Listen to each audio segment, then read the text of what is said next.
Hello दोस्तों, मेरा नाम विपिन है और मैं आज फिर हाजिर हुआ हूं अपनी एक नई वीडियो के साथ। तो देखते रहिए मेरा यूट्यूब चैनल फिल्मी फैक्ट्स। आज हम बात करेंगे नेटफ्लिक्स ओरिजिनल शो डार्क की। इस शो के टोटल 3 सीजन्स इंग्लिश लैंग्वेज में अवेलेबल हैं। ये एक्चुअल में ओरिजिनली जर्मन लैंग्वेज शो है जिसे इंग्लिश में डब किया गया है। डार्क जैसा नाम वैसे ही शो की कहानी बहुत ही उलझी हुई और माइंड बेंडिंग स्टोरी है। डार्क की इस सीरीज में आपको टाइम ट्रैवल और उसके कॉज एंड इफेक्ट्स के बारे में बताया गया है। ये कहानी एक छोटे से जर्मन शहर की है जिसका नाम है विंडन। विंडन एक छोटा सा शहर है जिसके ज़्यादातर लोग उसी शहर में स्थित एक न्यूक्लियर पावर स्टेशन में काम करते हैं। कहानी तब शुरू होती है जब एक बच्चा अचानक एक रात को गायब हो जाता है जिसका नाम होता है मिकल, और उसी दिन एक आदमी भी अपने आप को फांसी लगा लेता है। क्या ये दोनों घटना एक दूसरे से संबंधित है या नहीं, ये आपको आगे पता चलेगा। तो अब बात करते हैं इनकी फैमिलीज की, जिसका बहुत इंपॉर्टेंट रोल है पूरी सीरीज में। ये 4 फैमिलीज है मेनली इस सीरीज में, जो कि है कैनवाल्ड, नियल्सन, डोबलर और टाइडमैन। ये दोस्तों आप याद रखिएगा इन 4 फैमिलीज के बारे में। तो मैं अभी सबसे पहले बात करता हूँ कैनवाल्ड फैमिली की, जिसमें 4 मेंबर्स हैं। आइनेस कैनवाल्ड, माइकल कैनवाल्ड, हैना कैनवाल्ड और जोनस कैनवाल्ड। माइकल कैनवाल्ड वही है जिसने सुसाइड किया था, जैसे मैंने स्टार्टिंग में आपको बताया था। और उसी शाम मिकल नाम का बच्चा जो गायब हुआ होता है, उसका और माइकल का क्या संबंध है वो मैं अब आपको बताता हूँ। एक्चुअली मिकल जब गायब होता है तो वो गलती से गुफा में चला जाता है, जिसमें एक पैसेज होता है जिससे वो टाइम ट्रैवल करता है और 33 साल पीछे चला जाता है। दोस्तों जी हाँ, 33 साल पीछे चला जाता है। मिकल पास्ट में जाता है और वहाँ उसको अडॉप्ट करती है एक लेडी जिसका नाम होता है इग्निस कैनवाल्ड, और उसका नाम रखा जाता है, यानी जिस बच्चे को अडॉप्ट किया था इग्निस ने, उसका नाम वो रखती है माइकल कैनवाल्ड। यानी जो माइकल कैनवाल्ड 2019 में मरा था फांसी लगा के, वो वही बच्चा था जो गायब हुआ था उसी टाइम जब फांसी लगाई थी माइकल ने। ये दोनों के बीच में एक कनेक्शन था। माइकल का बेटा होता है जोनस कैनवाल्ड, जो कि अपने पिता की सुसाइड की वजह से बहुत ही ज़्यादा डिप्रेशन में होता है, बहुत ही दुखी होता है। और इसी बीच उसको एक लड़की से भी प्यार होता है जिसका नाम होता है मार्था नियल्सन। अब बात करते हैं नियल्सन परिवार की। इसमें जो कैरेक्टर्स हैं वो हैं रिक नियल्सन, जो कि फैमिली का हेड है, कैथरीना नियल्सन, मैग्नस नियल्सन और मिकल नियल्सन।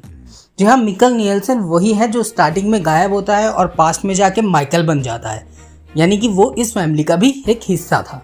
अब आगे बात करते हैं। सीरीज में दिखाया जाता है कि एक गुमनाम आदमी जो कि गुफा से निकलता है, यानी कि जहाँ जो टाइम ट्रैवल का पैसेज है उससे निकलता है और जोनस के रूम में जाता है और वहाँ पर एक मैप छोड़ देता है। सुबह जब जोनस मैप खोलता है तो उसको डायरेक्शन मिलती है उसी केव के अंदर की। जोनस उस पाथ को फॉलो करता है और उसको एक पैसेज मिलता है छुपा हुआ, जिससे ये थ्रू वो टाइम ट्रैवल कर सकता है और उसको इस राज का पता चलता है। वो टाइम ट्रैवल करके वापस पास्ट में जाता है और उसको पता चलता है माइकल के बारे में, यानी अपने पिता के बारे में, जिसका बचपन वो देखता है जब वो मिकल था। अब उसको इन सब चीज़ों के बारे में समझ आ जाता है और फिर अब इस सीरीज़ में कुछ नए कैरेक्टर्स को इंट्रोड्यूस किया जाता है, जैसे कि एडम, नोवा, ईवा और ये सारे कैरेक्टर्स ऐड होते हैं। एडम और नोवा साथ में मिलके इस टाइम ट्रैवल के चक्रव्यूह को रोकना चाहते हैं, जिसके लिए वो कुछ भी कर सकते हैं, यानी कि वो इस पूरे ट्रैवल को रोकना चाहते हैं, यानी ये जो पूरा का पूरा चक्रव्यूह चल रहा है वो उसको ख़त्म करना चाहते हैं, जिससे वो ये जो लाइफ है बार बार रिपीटेडली जी रहे हैं। जोनस, जिसे अभी टाइम ट्रैवल के बारे में सब कुछ पता हो चुका है, सब कुछ जान चुका है, वो एडम से मिलता है, जिससे उसे पता चलता है कि 2019 में एक तबाही होगी जो कि स्टार्ट होगी न्यूक्लियर पावर प्लांट से, जिससे पूरा का पूरा विंडन शहर तबाह हो जाएगा। एडम को ही जोनस से पता चलता है कि वो आदमी, यानी कि वो एडम जो कि उसको ये सारी बात बता रहा है, वो कोई और नहीं, खुद जोनस का ही ओल्डर वर्जन है, यानी वो जोनस ही आगे जाके एडम बनेगा। जोनस को पता चलता है कि वो इस तबाही को रोक नहीं सकता है, लेकिन फिर भी वो मार्था को बचाने की कोशिश करता है। पर उसी वक्त एडम वहाँ आ जाता है और वो जोनस के सामने ही मार्था को गोली मार देता है, जिससे मार्था की मौत हो जाती है। अब एक नया ट्विस्ट आ जाता है कहानी में और उसी वक्त एक और मार्था आ जाती है सामने और जोनस को अपने साथ ले जाती है। वो मार्था एक दूसरी दुनिया की होती है, यानी अब हमें ये पता चल जाता है कि एक और दुनिया है दोस्तों, जो कि इस दुनिया के साथ पैरेलल चल रही है और दूसरी दुनिया की मार्था उसको अपने वर्ल्ड में ले जाती है। वहाँ जाके जोनस को पता चलता है कि वहाँ पे जोनस का कभी जन्म ही नहीं हुआ है। जी हाँ, वहाँ पर कभी जोनस का जन्म नहीं हुआ है। और वहाँ पर जो मार्था उसको लेकर जाती है, यानी जो मार्था का ओल्डर वर्जन उसको वहाँ लेकर जाता है, और जब वहाँ जाकर जोनस मार्था से मिलता है, जो उस टाइम पे वहाँ पर होती है, वो जोनस को नहीं पहचानती है। तब उसको पता चलता है कि उसका जन्म वहाँ हुआ ही नहीं है। क्यों नहीं हुआ है? इसलिए नहीं हुआ है क्योंकि उस टाइम पे मिकल ने गुफा में जाने से मना कर दिया, और वो कभी भी पैसेज में नहीं गया, और उसने टाइम ट्रैवल नहीं किया, जिसकी वजह से जोनस कभी पैदा ही नहीं हुआ। तो ये सब कुछ जो पूरा का पूरा जो उनका चक्रव्यूह है, वो सिर्फ और सिर्फ डिसीजन के ऊपर है कि अगर वो ये करता तो ये हो जाता, और अगर वो ये करता तो वो ये नहीं होता। तो सब कुछ डिसीजन के ऊपर है। इसमें पूरी सीरीज में ये दिखाया गया है। अब एडम और ईव ये तो अलग अलग ग्रुप होते हैं जो कि टाइम लूप को तोड़ना चाहते हैं, पर हमेशा ही विफल रहते हैं, और वापस सब कुछ रिपीट होता ही रहता है लाइक अ लूप।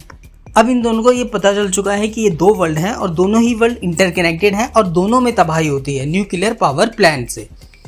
एडम बहुत कोशिश करता है इस नॉट को तोड़ने की, पर हर बार वो विफल ही रहता है, जब तक उसको पता नहीं चलता है कि वो एक गलत डायरेक्शन में बढ़ रहा है, और ये दोनों वर्ल्ड एक्चुअल में एक थर्ड वर्ल्ड से स्प्लिट हुए हैं, जो कि ओरिजिनल वर्ल्ड है। यानी कि ओरिजिनल वर्ल्ड से ही ये दो वर्ल्ड निकले हैं, जिसमें एक में जोनस है और एक में जोनस का जन्म नहीं हुआ है। वो दो वर्ल्ड एक ओरिजिनल वर्ल्ड से निकले हैं, और अगर इस लूप को तोड़ना है वंस फॉर ऑल, तो उसको थर्ड और ओरिजिनल वर्ल्ड में जाके उस टाइम को रोकना होगा जब इन दो वर्ल्ड का क्रिएशन हुआ है। अब एडम जोन्स को ये सब बताता है, और साथ में ये भी कि मार्था और जोनस इन दोनों को मिलके ही ये जो क्रिएशन हुआ है दो वर्ल्ड का एक ओरिजिनल वर्ल्ड से, इसको रोक सकते हैं। और इसके लिए उन दोनों को उस टाइम में वापस जाना होगा जब उस केव में टाइम ट्रैवल का पैसेज खुला नहीं होता है, और जब इन दोनों वर्ल्ड का क्रिएशन नहीं हुआ होता है। यानी गुफा रेडी है, पैसेज रेडी है, पर अभी आप टाइम ट्रैवल नहीं कर सकते हैं, क्योंकि एक घटना जो कि घटित होनी है ओरिजिनल वर्ल्ड में वो नहीं हुई है। और जैसे ही वो घटना घटित होगी, वैसे ही टाइम ट्रैवल के लिए पैसेज ओपन हो जाएगा और सब शुरू से स्टार्ट हो जाएगा। अब दोस्तों मैं आपको ये समझाता हूँ कि ओरिजिनल वर्ल्ड से ये दो वर्ल्ड कैसे स्प्लिट हुए और अलग अलग वर्ल्ड बने कैसे। H.G. टेनहाउस ये एक कैरेक्टर है इस सीरीज में, जो कि बेहतरीन साइंटिस्ट और एक जाने माने क्लॉक मेकर है।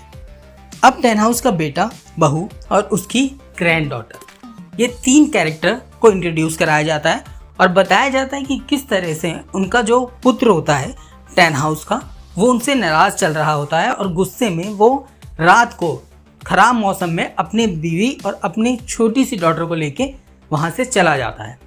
ये देख के बहुत दुख होता है टेनहाउस को, लेकिन वो उन्हें रोक नहीं पाता है। जब वो वहाँ से जाता है तो उनका एक्सीडेंट हो जाता है, जिसकी वजह से उन तीनों की मौत हो जाती है। यानी घटना में उसी वक्त उन तीनों की मौत हो जाती है, और टेनहाउस को ये देख के बहुत ही दुख होता है।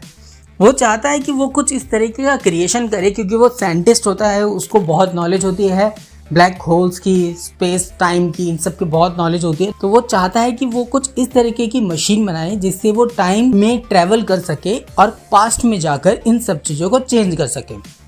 तो वो बहुत मेहनत करता है और एक मशीन का निर्माण भी करता है। उसे इन सब चीज़ों को करने में काफ़ी टाइम लग जाता है, वो काफ़ी बूढ़ा भी हो जाता है, पर वो एक मशीन बनाने में सफल होता है। जैसे ही वो उस मशीन को प्लग ऑन करता है, उसी वक्त एक बहुत ज़ोरदार एक स्पेस और टाइम का एक ब्लैक होल क्रिएट होकर एक पोर्टल ओपन हो जाता है, जिससे कि दो वर्ल्ड स्प्लिट हो जाते हैं। जैसे मैंने आपको बताया कि दो वर्ल्ड बनते हैं, तो वो ही टाइम होता है जिससे ओरिजिनल वर्ल्ड से दो और वर्ल्ड बनते हैं। यानी कि ये सब टेनहाउस की उस क्रिएशन से ही स्टार्ट हुआ है। अब यहाँ पर इसी टाइम जोनस और मार्था उस पैसेज में इंतजार कर रहे होते हैं उसी पल का, क्योंकि वही पल होता है जिसमें वो एंट्री कर सकते हैं ओरिजिनल वर्ल्ड में। तो जैसे ही उस बटन को दबाता है तो जोनस और मार्था को वहां पता चलता है, और वो क्लिक करते हैं और वो पहुंच जाते हैं ओरिजिनल वर्ल्ड में। ओरिजिनल वर्ल्ड में उसी टाइम पहुंचते हैं जब टेनहाउस के बेटा और उसकी बहू और उसकी डॉटर ट्रैवल कर रहे होते हैं कार से, और वो ठीक उनके सामने आते हैं और उनको बताते हैं कि प्लीज़ आप उस ब्रिज से मत जाइएगा, अदरवाइज वो ब्रिज अभी तक क्योंकि बना नहीं है और वहाँ पर जाएंगे तो कुछ भी हो सकता है। पहली बार में तो उनकी बात नहीं मानता है, लेकिन फिर वो उसकी बात मान जाता है और वापस अपने घर चला जाता है। यानी वापस वो टेनहाउस के पास चला जाता है। यानी अब टेनहाउस के पास ये ऑप्शन, यानी ये उसके दिमाग में नहीं आता है कि उसे कोई टाइम मशीन बनानी चाहिए या उसको टाइम में वापस जाना है क्योंकि उसका बेटा सही है, उसकी बहू सही है, उसकी ग्रैंड डॉटर सही है, तो वो टाइम मशीन नहीं बनाता है, जिसकी वजह से अल्टीमेटली कोई भी वर्ल्ड क्रिएट नहीं होता है, यानी कि ओरिजिनल वर्ल्ड से 2 और वर्ल्ड स्प्लिट नहीं होते हैं।